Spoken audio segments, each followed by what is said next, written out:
I'm Victor Allen and welcome back to my coaching channel. This is the fifth and final talk on our Introduction to Confidence and Self-Belief series.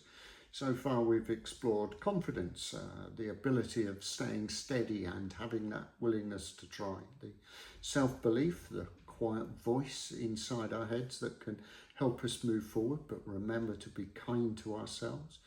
Emotional intelligence and resilience, understanding why our emotional brain gets triggered and what we can do about it. And last time I introduced you to something that I call mental security, having that scaffolding of model, manageable, meaningful, that internal compass that helps us stay grounded as we begin to see when things are going off. Well, I want to use that as kind of the next step forward to help us manage not only the emotions within inside us, but understanding and helping those emotional reactions in other people as well, and helping us to not only stay calm but act wisely when we find ourselves in that situation. And the reason this matters is because those emotional reactions, as we mentioned, happen to all of us. Well, they're going to happen for the same reason. The same scaffolding that I introduced you to, the model. Other people, they may not know what's happening or what's expected. The manageable, they might feel they can't cope with whatever's been asked of them. And the meaningful, they can't see themselves, how it connects and how it's meaningful. And when one of those things are missing, remember, then you're going to get the avoidance, the frustration, the shutdown, and the lashing out. Now, the common mistake when we see this in others is, and I want you to 100% avoid this, don't try and fix it. Whether or not it's a teenager, a colleague, or a friend, don't try and fix it straight away, because our instinct is to jump in when we see and we've worked out what the answer to. We want to give them a plan. We want to tell them this is what they need to do. We want to sort the model out. We want to reassure somebody and help them cope. And we say things like, it'll be all right, we can do this. We want to help them feel that they can manage it. Or we just get them to see the bigger picture. We want them to see why it's important they should do this. And we think that if I just say these things to them, because I know that that's what's going on, that they will listen to me. But how many times do you ever say, I've told them what to do, but they just don't listen?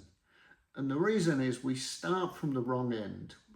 The most important thing, no matter what your perfect plan is, doesn't matter what your brilliant advice is, if it doesn't connect with what is meaningful for the other person, then that you will still have those emotional doors shut.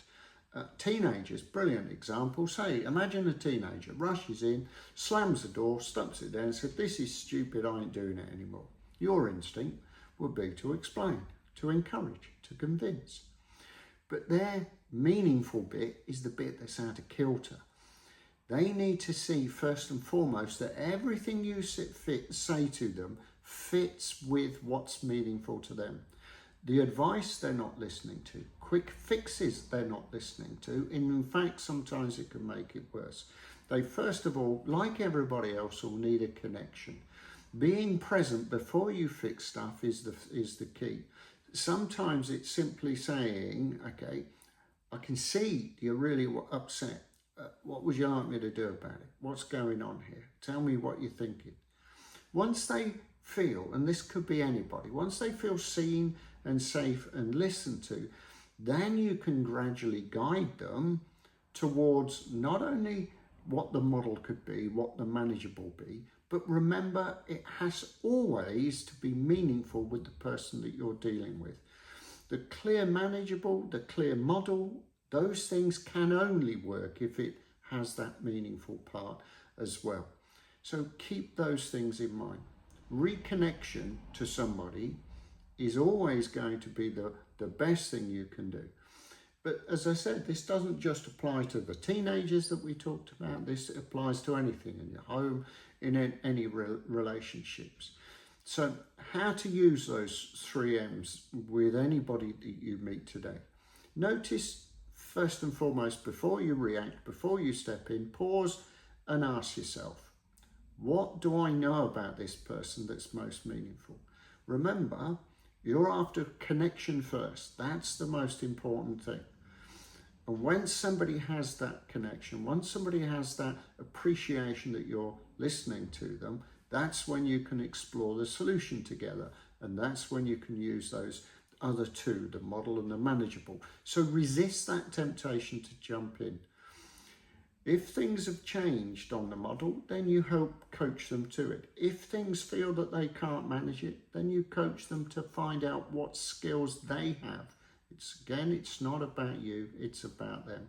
That's how you move from clashing emotionally towards two adult brains coming together. Now, the final thought for you, the understanding the 3Ms isn't just therefore an internal skill for you. It will help you become the person who can bring calm into tense situation. It will be able to help others feel safe and understood. It builds trust as well. And when you start to see the world this way, you will stop taking reactions personally and start helping others, especially not only connect with themselves, but with their own confidence of sorting it out. So thank you for joining me for these first 5 parts of this series. If you found it helpful, then just please subscribe, and I'll introduce you to the next series, which is going to be on communication, because just as we've seen, this last part is about helping others.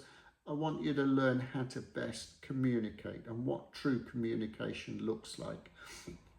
So if you found it helpful, don't forget to give me a thumbs up, as it will make me very happy.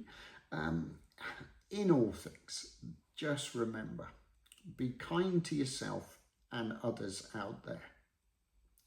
Bye for now.